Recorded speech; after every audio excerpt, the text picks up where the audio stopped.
On se retrouve pour une nouvelle vidéo et ce sera pour une vidéo carte et plus précisément une carte d'anniversaire. Donc pour commencer, j'ai tamponné en fait, enfin j'ai utilisé ce tampon, c'est un tampon de fond avec des paquets cadeaux. Et j'ai le dies aussi qui est associé à enfin, à ce tampon-là, hein, pour justement utiliser les cadeaux de manière plus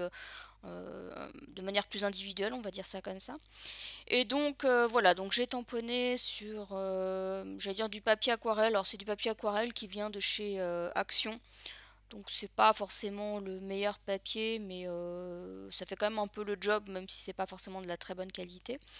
Et au niveau du tamponnage, j'ai utilisé, enfin au niveau de l'encre, j'ai utilisé de la Versafine, donc noire tout simplement.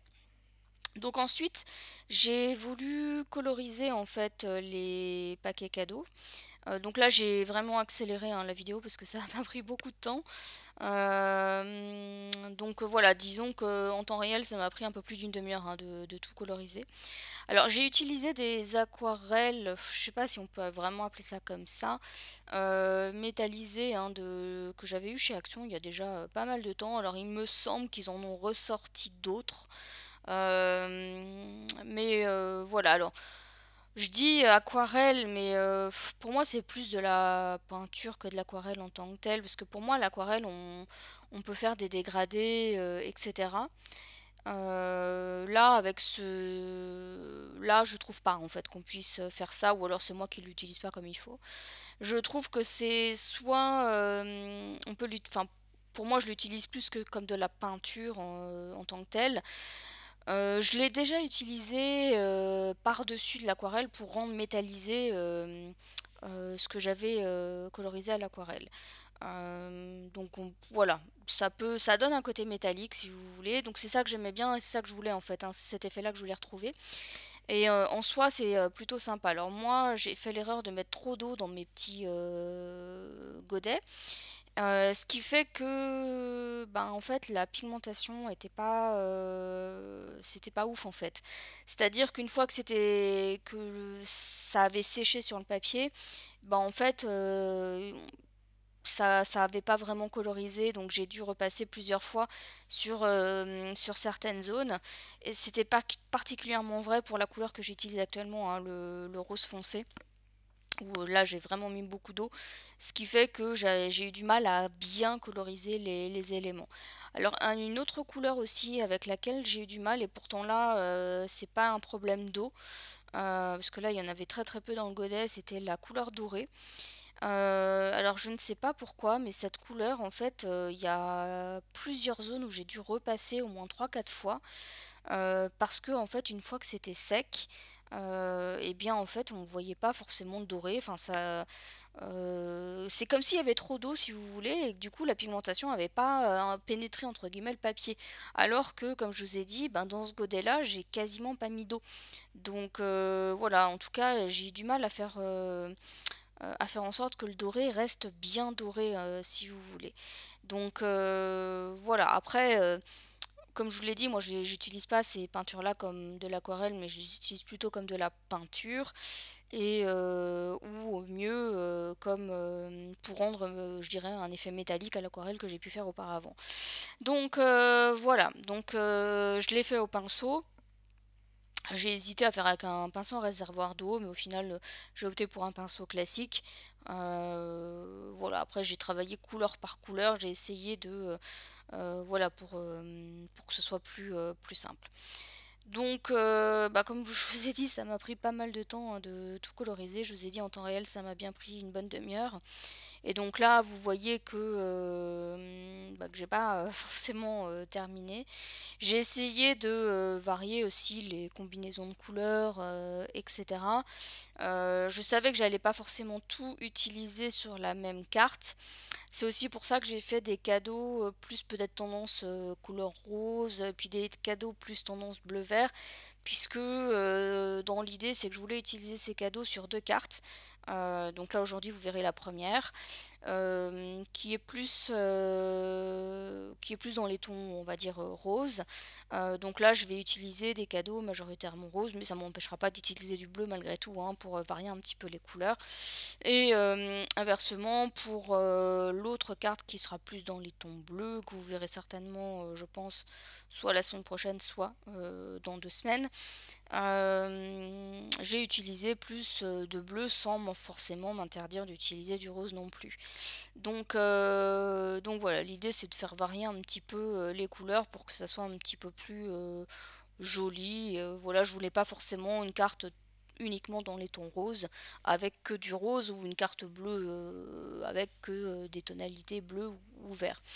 Donc voilà, donc une fois que je vais avoir terminé de coloriser l'ensemble des paquets cadeaux, je vais les découper avec le dies associé euh,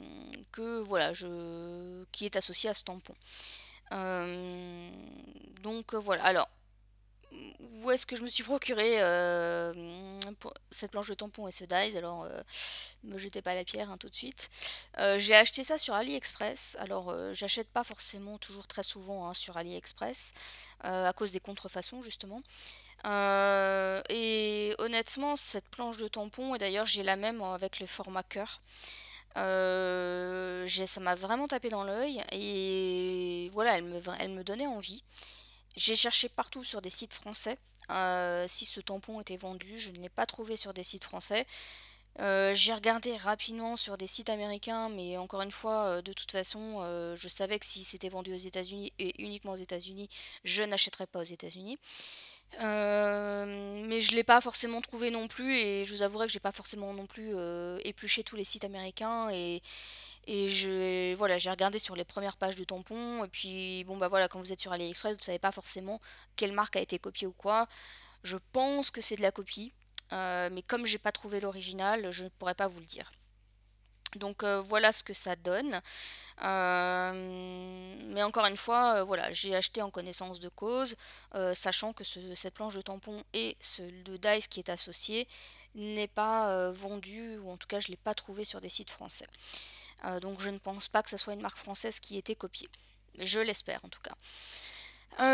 Donc ensuite j'ai pris une base de cartes dans les tons roses, j'ai pris un papier de fond, bah, vous avez vu qui est aussi dans les tons roses. Je l'ai, comme d'habitude, hein, j'ai fait mes petits repères et puis je découpe aux bandes dimensions, sachant que ma base de cartes fait 14 cm sur 10,7. Donc voilà, donc ensuite je vérifie que c'est coupé aux bonnes dimensions, donc là c'était nickel, et je vais ensuite passer. Alors ça c'est quelque chose que j'ai fait hors caméra. C'est des dies en forme de bannière avec des lettres. Enfin, les lettres, elles se découpent aussi. Moi, j'ai fait le choix de les laisser en fait dans la bannière parce que je voulais coloriser les lettres. Et pour ça, j'ai pris en fait un stylo gel, enfin des stylos gel. Donc là, j'ai un petit peu coupé au montage pour que ça soit un petit peu moins long, mais sachez que j'ai colorisé chacune des lettres. Donc j'ai utilisé en fait différentes couleurs au niveau des stylos gel, j'ai utilisé cette couleur un peu saumon, j'ai utilisé des tonalités de rose et des tonalités de violet. Euh, donc c'est pas forcément des crayons adaptés, hein, pour faire ça.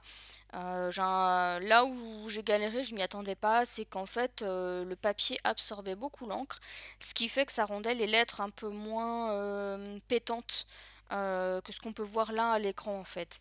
Donc j'ai dû repasser quand même pas mal de fois pour bien coloriser les lettres. D'ailleurs, j'ai coupé au montage parce que c'était un petit peu long. Il faut savoir qu'ensuite j'ai encadré chacune des lettres avec un crayon doré. Enfin là j'ai fait un pourtour si vous voulez là, au niveau de la bannière dorée pour faire ressortir un petit peu plus l'aspect bannière, puis les lettres, etc. Donc voilà, donc là vous voyez j'utilise un rose un peu plus soutenu et puis vous allez voir je vais utiliser un rose aussi plus clair, je vais utiliser un violet clair et un violet foncé. Donc voilà, pour faire varier un petit peu les couleurs mais toujours rester dans l'esprit un petit peu girly puisque cette carte est pour une petite fille. Donc, donc voilà.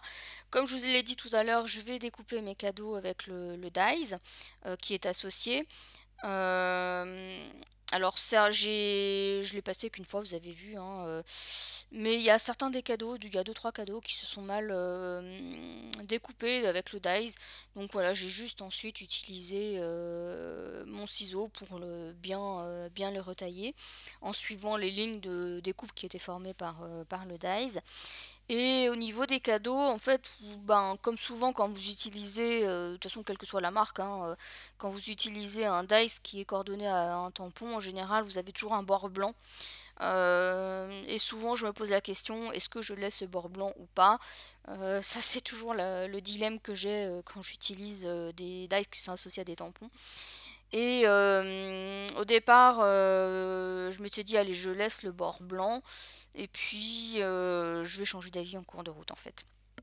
Donc là, comme je vous ai dit, je retaille les cadeaux qui se sont pas forcément bien découpés avec le dies. Euh, voilà. Après, comme la marque du dies était quand même imprégnée dans le papier, c'était quand même facile à découper là-dessus. Il y a pas de souci. C'est plutôt quand on fait vraiment le détourage du tampon, c'est un peu plus, j'allais dire un peu plus compliqué par rapport aux petits détails des nœuds sur les paquets cadeaux. Voilà, c'est juste ça. Donc ensuite, je vais venir coller ben, l'ensemble en fait, hein. Donc, donc déjà je vais coller avec mon bâton de colle mon fond de carte hein, sur ma base de carte. Voilà, pour que ça soit bah, déjà une bonne chose de faite, on va dire. Et ensuite, je vais venir coller le sentiment, hein, Happy Birthday, donc qui est fait avec mes petites bannières. Et je vais le coller de manière un petit peu arrondie, vous savez, pour faire comme une bannière qu'on aurait attachée. Et voilà, donc j'essaye de centrer, bon je mesure pas forcément, mais j'essaye de centrer les mots. Alors si vous savez pas comment faire, euh, quand vous avez un mot et que vous savez pas comment le centrer, un mot je dirais avec des lettres un petit peu comme ça détachées, bah, en fait il suffit de poser je dirais la première et la dernière lettre et après en fait vous pouvez réadapter, voilà, vous mettez là où vous voulez que ça soit, en fait, la première et la dernière lettre. Et, alors, il faut qu'il y ait un espace suffisamment grand pour laisser passer toutes les lettres hein, qu'il peut y avoir entre les deux. Et en général, c'est plus facile, en tout cas, pour bien centrer sur le papier. Et puis pour bien harmoniser aussi les espaces entre chacune des lettres. Voilà. Donc là, c'est pas forcément comme ça que vous m'avez vu faire, mais c'est comme ça que je l'avais fait avant, en fait, de filmer. Et c'est pour ça que je savais plus ou moins où après où placer mes différentes bannières. Donc les bannières au départ, je voulais enfin au départ, je l'ai quand même fait, hein, je voulais les coller avec mes petites mousses, mes petits carrés de mousse 3D. Et je me suis rendu compte en fait, ben, sur cette bannière-là, enfin, que mes mousses 3D elles collent plus en fait. Donc bah, je suis un petit peu, enfin, je suis un petit peu dégoûtée qu'elle colle plus, mais donc c'est pour ça que je rajoute un peu de colle par-dessus. Donc là je me suis dit bon allez c'est peut-être ces deux-là qui étaient défectueuses, etc. Donc j'ai retenté sur la troisième, sur une troisième lettre. Autant la première il n'y avait pas de souci, hein, ça a bien collé. Donc j'ai voulu réessayer sur la troisième bannière pour voir si je rencontrais le même souci et j'ai effectivement eu le même problème. Donc j'ai pris en fait ma mousse 3D, le rouleau que j'utilise d'habitude, voilà, pour pas avoir à m'embêter à chaque fois à rajouter de la colle sur mes carrés de mousse, parce que c'est de la perte de temps. Et j'ai collé voilà, toutes mes lettres de cette manière avec de la mousse 3D. Là pareil j'ai un petit peu coupé au montage parce que c'était un petit peu long à faire et puis bon bah c'est toujours la même chose. Donc une fois que vous m'avez vu faire une fois, voilà c'est pas trop compliqué de répéter l'opération. Et donc voilà, ensuite c'est là que je me suis posé la question, est-ce que je laisse les bords blancs de mes paquets cadeaux ou pas? Donc sachant que là, vous voyez, j'en ai mis quelques-uns en bas, et je m'étais dit, allez, j'essaye pour un, et si ça me plaît pas, je pourrais toujours le remplacer par un autre hein, que j'avais à côté de moi. Donc en attendant, dans ma réflexion, j'ai pris mon Rotring 02 et puis j'ai dessiné, vous savez, comme une petite corde qui relierait les différentes bannières, enfin les différentes lettres du sentiment Happy Birthday. Donc voilà, donc c'était juste pour apporter un petit élément plus cohérent en fait dans la manière dont étaient disposées les bannières. Voilà, pour faire comme une espèce de guirlande. Voilà, je trouvais ça un petit peu plus sympa et un petit peu plus peut-être réaliste quelque part. Donc finalement, je vais opter pour enlever les bords blancs. Donc j'ai fait un premier test hein, sur un premier cadeau en me disant, bah, allez, je vais voir ce que ça donne et puis si ça me plaît, je vais faire pour les autres. Donc bah, comme ça m'a plu, j'ai fait pour les autres. C'est là que c'est peut-être un petit peu plus pénible en fait à détourer parce qu'effectivement, alors et encore c'est pas des tamponnages les plus pénibles hein, en toute sincérité. Mais effectivement, il y a le détail des petits nœuds au-dessus des paquets qui rendait la chose un petit peu plus pénible à faire. Mais encore une fois, c'est pas les tamponnages les plus difficiles que j'ai déjà détourés, donc ça me faisait pas forcément peur de me lancer dans ce détourage de tampons. Donc voilà, après je trouve que, alors ça n'engage que moi, je trouve que quand on laisse les bords blancs des paquets cadeaux, je trouve que ça donne un aspect un petit peu cartoon au tamponnage. Bon là, comme je le dis, ça n'engage que moi, hein, je suis pas une spécialiste. Mais voilà, et j'avais pas envie forcément de cet effet-là pour cette carte-là. Donc c'est pour ça aussi que j'ai enlevé les bords blancs. Donc ensuite je vais tout simplement, hein, alors je l'ai pas, c'est vrai que je l'ai pas filmé, mais j'ai juste repassé avec mon crayon Memento noir les bords en fait hein, de mes tamponnages pour que ça fasse un petit peu plus joli. Et ensuite je vais tout simplement venir coller chacun des paquets cadeaux donc avec cette fameuse colle que je n'aime pas. Alors je suis presque contente parce que j'arrive presque au bout de cette colle. Enfin je dis ça, il me reste encore quand même un peu, mais je vois qu'en tout cas elle commence à... Enfin elle s'est bien vidée. Donc voilà, j'ai hâte de passer à autre chose avec cette colle en tout cas, que je ne reprendrai pas, ça c'est sûr. Et donc voilà, donc là je colle hein, tout simplement mes cadeaux. Et puis ben comme la corde elle déborde un peu, c'est pour ça que j'utilise un petit chiffon, donc c'est un sopalin il me semble, un bout de sopalin, juste pour absorber l'excès de colle qui peut déborder en fait hein, quand je colle le paquet cadeau. Donc voilà. Ce que j'ai fait également hors caméra, tout simplement parce que j'avais plus trop de batterie, donc voilà, j'ai préféré ne pas le filmer et je savais que ça allait me prendre un temps fou, c'est que j'ai rajouté vraiment pas mal de sequins de différentes tailles. Et alors je peux vous dire que je suis hyper contente hein, d'avoir ces fameux sequins de différentes tailles. Donc là vous voyez, d'ailleurs depuis que je les ai, je crois que j'en colle partout. Voilà, l'idée c'était d'apporter un petit peu plus, un côté un peu plus de brillance, un côté un petit peu plus magique peut-être aussi à la carte. Et donc voilà ce que ça donne. Donc n'hésitez pas à me dire ce que vous en avez pensé donc en commentaire. Et pour ma part, on se retrouve bientôt dans une prochaine vidéo. Bye bye!